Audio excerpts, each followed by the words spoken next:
მოსახლეობის ზარალის აღწერის პროცესი. Პირადად ჩვენ ბატონმა გელამ, ქალბატონმა მანანამ, ქალბატონმა თინამ და მე პირადად შევავსებინეთ მოსახლეობას აი ეს ფურცლები, რომელიც მინდა გაჩვენოთ. აქ არის აღწერილი აბსოლუტურად მთელი ზარალი, რაც მათ მიადგა და დაჯამებული ის შემოსავალი, რომელიც მათ უნდა მიეღოთ წლევანდელი მოსავლის აღების შემდეგ და რომელსაც სასაკვირველია ვერ მიიღებენ.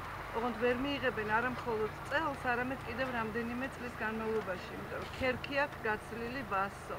ქერქი აქვს გაცლილი ხეებსო, გვეუბნებიან, ძალიან ბევრმა გვანახა. ჩვენ თვითონ ვხედავთ, აი აგერ ვენახი რა დღეშია. 3-4 წელიწადი ისინი ვერ მიიღებენ მოსავალს. არც ერთ ოჯახში, რომელშიც ჩვენ ვიყავით და ჩვენ არ აგვირჩევია სპეციალურად განსაკუთრებით დაზარალებული ოჯახები. 10,000-ზე ქვევით ზარალი მათი დათვლით არ არის. ეს იმას ნიშნავს, რომ ის 1500 ლარი, რასაც ისინი მიიღებენ, არ ეყოფათ იმისთვისაც კი, რომ ზამთარი გაიტანონ.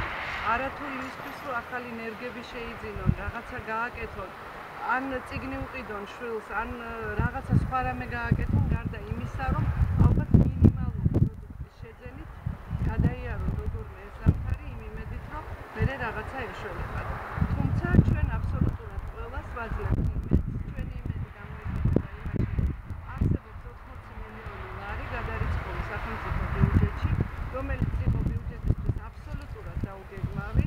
მოგეხსენებათ და კიდევ ერთხელ გავიმეორებ, რომ ბიძინა ივანიშვილი არ აპირებდა არანაირი სახის ჯარიმის გადახდას, მაგრამ აი ამ უბედურებამ აჩვენა მას ეს ერთადერთი კანონიერი გზა, რომ ბიუჯეტისთვის ფული მიეცა, რომელიც უნდა მოხმარდეს ამ ხალხს. უმეტესობამ ამის შესახებ არ იცის, იმიტომ რომ სახელმწიფო არხები ამ ამბავს არ აშუქებენ, სწორედ იმიტომ ალბათ რომ მოსახლეობას ეგონოს, რომ ეს 1500 ლარია მაქსიმუმი და მხოლოდ მთავრობაა მათი პატრონი, მაგრამ ეხლა ჩვენ ძალიან კარგად ვეწევით მათ ინფორმირებას, რომ მათ შეუძლიათ მოითხოვონ ზარალის სრული ანაზღაურება, სრული კომპენსაცია და კიდევ მრავალი ისეთი რამ, რაც დაეხმარებათ, რომ მომავალ წლებში გქონდეთ მოსავალი. ერთი რამ მინდა აუცილებლად ვთქვა, რომ მე არა მხოლოდ იმან მოახდინა ჩემზე დიდი შთაბეჭდილება თუ რამხელა სტიქიური უბედურებით მიყენებული ზარალი, როგორ არის დანგრეული სახლები, რომელთა სახურავები ზოგან უკვე შეკეთებულია, მაგრამ ეს არაფერს არ შველის, იმიტომ რომ კედლებია სველი და ჩვენ ვნახეთ და გადავიღეთ ბევრი ასეთი სახლი.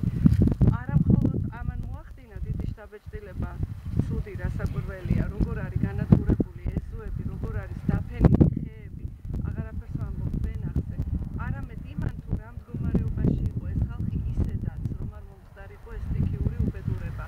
ყველა მათგანი ლაპარაკობს იმაზე, რომ აღებული აქვს კრედიტი, ამ კრედიტის გასტუმრებას უნდა ძალიან დიდი თანხები, იმიტომ რომ ეს არის რაღაც საოცარი პირობებით აღებული კრედიტი, შე შემთხვევაში 30%-ზე მეტი აქვს გადასახდელი, ანუ 1500 ლარი რო აქ ადამიანს კრედიტი აღებული, 2000-ზე მეტი უნდა გადაიხადოს, მერე რომ ეს კრედიტი გაასწოროს. ამას ყვება აბსოლუტურად ყველა. მათ არ რჩებოდა ისედაც როცა ელოთ კარგი მოსავალი და აეღოთ 100%-ით აენაზღაურებინათ ის, რაც აქვს, არ ეყოფოდა ეს იმას, რომ რაღაცით გაეუმჯობესებინათ თავიანთი პირობები. მთელი მათი მოსავალი აი ამ პირობებში ხმარდება იმას, რომ გაისტუმრონ ვალები და იცხოვრონ ერთი წელი. და ესე ტრიალებენ სულ წლების განმავლობაში და ვერაფრით ვერ იუმჯობესებენ თავიანთ საცხოვრებელ პირობებს და საერთოდ თავიანთ პირობებს.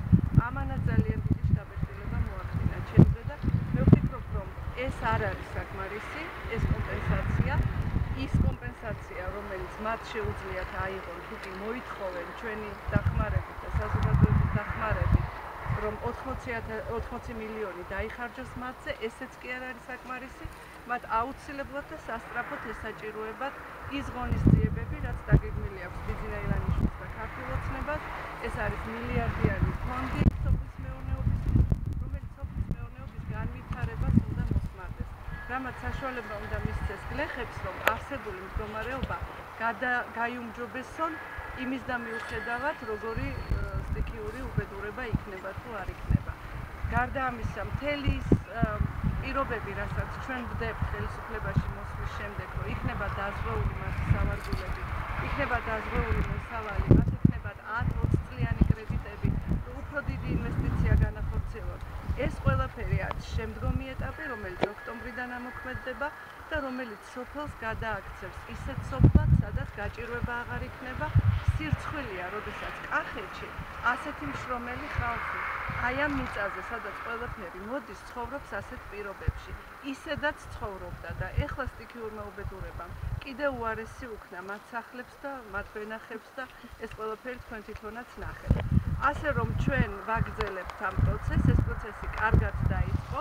მე ძალიან კმაყოფილი ვარ იმით, რაც როგორც მოდის ხალხი ჩვენთან თანამშრომლობაზე, როგორ გვეხმარებიან, იმიტომ რომ ყველაზე კარგად მათ იციან რა არის რეალური ზარალი და ეს პროცესი გაგრძელდება მომდევნო დღეების განმავლობაში, სანამ არ მივალთ ყველა ოჯახში და სანამ არ შევაფასებთ ზარალს, რეალურ ზარალს და სანამ არ მივიღებთ მთავრობისგან იმ ანაზღაურებას, რომელიც ამ ხალხს სჭირდება და რომელიც ამ ხალხს ეკუთვნის. კიდევ ერთხელ ვიმეორებ, 80 მილიონი დევს და ელოდება ამ ხალხისთვის კომპენსაციების გაცემას. ქალბატონი თინა, ქალბატონი მანანა, ბატონი გელა, რასაკვირველია დაამატებენ. ჩვენ ყველამ ცალ-ცალკე ვიარეთ ხშირ შემთხვევაში, ძალიან ბევრი ოჯახი მოვინახულეთ და დარწმუნებული ვარ, ყველას ბევრი გვაქვს საფრთხე. დიდი მადლობა. მე პირველ რიგში მინდა გითხრათ, რომ აქტუალიზებული ვარ კახეთის ბლოკებით.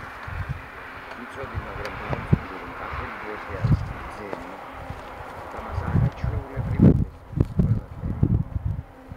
ყველა ქუჩის კარი, სადაც ჩავიარეთ, მე ვერ გეტყვით, ყველა სოფლის ყველა ქუჩა მოვასწარით, ყველა ოჯახის კარი ჩვენია და შეგვაგებეს